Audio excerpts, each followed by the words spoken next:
بسم الله والصلاة والسلام على رسول الله. ازيكم يا بنات، عاملين ايه؟ النهاردة بقى هنعمل مع بعض النجريسكو او هنعمل مكرونة بالبشاميل بالفراخ. حاجة كده تحفة، غرقانة بالجبنة وسايحة كده، حاجة كده تحفة. يلا بينا نبدأ في الوصفة بتاعتنا على طول. اول حاجة جهز الخضار بتاعي للحشوة: بصلتين، على جزراية، على قرنين فلفل حار، على طماطماية، ومعاهم قرن فلفل احمر كده. فرمتهم في الكبة تقطيع كده، مش فرم ناعم قوي. عندي هنا كده صدور فراخ انا مقطعاها مكعبات. بحط كده في الطاسة معلقة سمنة، الطاسة تسخن، ننزل بالفراخ. وهنا بقى التوابل بتاعتي: من كل حاجة نص معلقة فلفل اسمر وسبع بهارات وقرفة وزنجبيل والملح وكزبرة ناشفة. يبقى فلفل اسمر وسبع بهارات والقرفة والزنجبيل وكزبرة ناشفة. نشوح بقى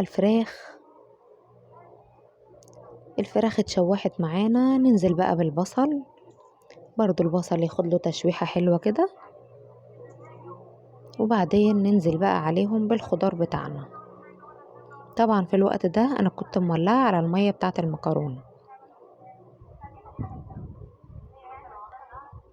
ننزل بقى بالخضار، يعني تقريبا الفراخ كلها بالخضار بكله بتاخد 10 دقايق على النار. يعني الأكلة دي كلها على بعض كده بالظبط ما بتكملش ساعة زمن بتكون جاهزة. المية غليت نملحها وننزل بالمكرونة بتاعتنا. بتتسلق يعني تلتين سوا، تلتين سوا، مش عايزاها مستوية قوي لانها عشان ما تبقاش مهرية. عندي بقى هنا بقى الحلة تسخن على النار، انزل ب3 معالق سمنة وزيهم 3 معالق دقيق، ونشوح بقى الدقيق مع السمنة طبعا على نار عالية. اللبن بتاعي انا مجهزاه دافي،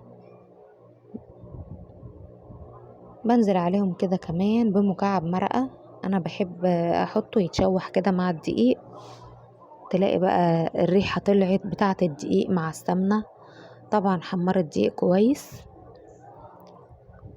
علشان يطلع معاكي بشاميل مظبوط. ننزل على الكلام ده بقى بلتر من الحليب.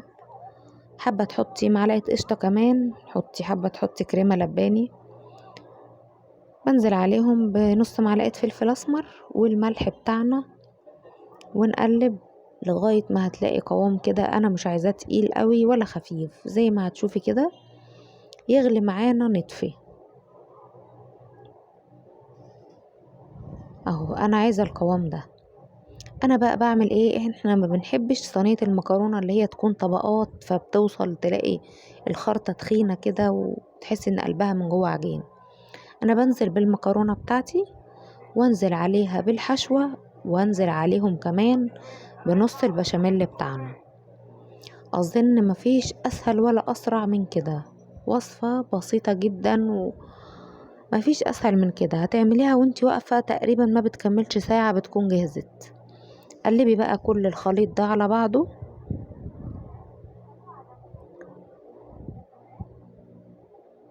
كله كده جاهز مع بعضه.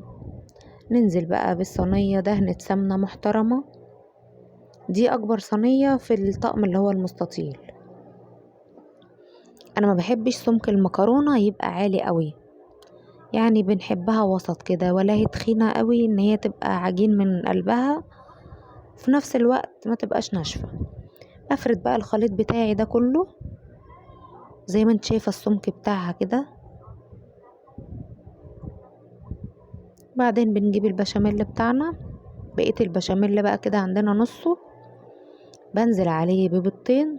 حابة تحطي بيضة واحدة، انا البيض بتاعي اللي هو بيض بلدي فما بيبقاش حجمه كبير قوي. بدعم بقى البشاميل بشوية جبن كده، طبعا اللي انت حابة تحطيه، مش حابة تحطي دي حاجة اختيارية. انا بحب احط كده مع البشاميل شوية جبن بيخلوا طعمه تحفة.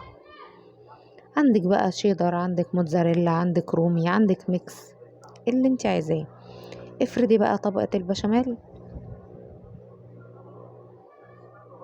انا بفرده وارجع اقوم رشة تاني رشة جبنة كده، حاجة بسيطة جدا بتدي لون وبتفرق برضو في الطعم. بس برضو دي وصفة يعني دي حاجة اختيارية، مش حباها تمام، مش هتأثر على الأكلة بتاعتنا. طبعا الفرن عندي أنا مسخناه على أعلى درجة. بدخلها الأول في الرف اللي تحت اللي من تحت خالص، اللي فوق الصاجة على طول. تلاقيها بقى خدت اللون من تحت، تقومي رفعوها على الشبكة وتولعي الشواية، ما بتكملش دقيقتين. زي ما انت شايفة كده، انا كده ولعت الشواية بحيث تاخد لون تاني من فوق، تطلع بقى بالجمال ده. زي ما انت شايفة حاجة ما فيش اسهل ولا ابسط من كده. اتمنى تجربوا الوصفة بتاعتي، ويا ريت يا حبايبي اللي مش مشترك في القناة يشترك في القناة ويفعل الجرس للكل. والسلام عليكم ورحمة الله وبركاته.